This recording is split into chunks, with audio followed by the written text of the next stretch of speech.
What if the most dangerous thing in the world had no visible symptoms and nobody ever told you it existed?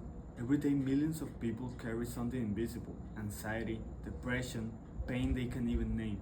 And most of them never speak about it. Not because they don't want to, but because the world made them believe they shouldn't. And the problem goes deeper than just not talking about it. We live in a world full of stigmas around mental health.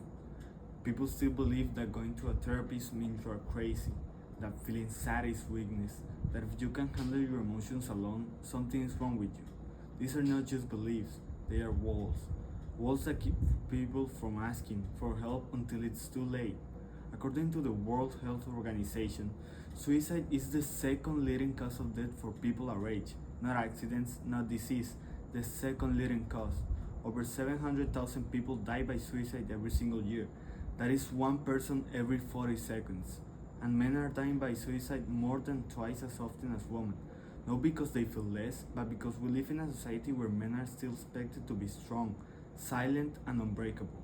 Where showing emotion is seen as failure. That stigma is not just unfair, it is deadly. So my dream is this: a world where mental health is treated with the same seriousness as physical health, where the walls come down, where no one has to suffer alone because society told them their pain wasn't valid. Imagine a 14-year-old who feels empty every morning, but this time they have the words to describe it.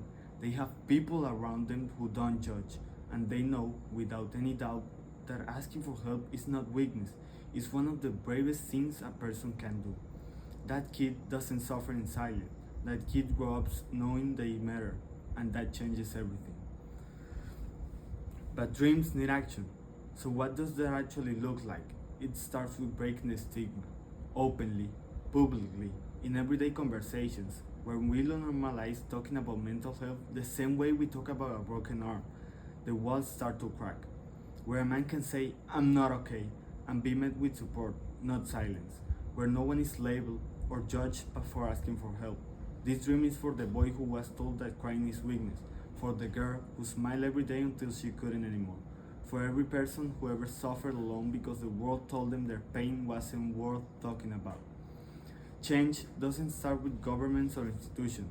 It starts with one conversation, one person who decides to speak, one person who decides to listen.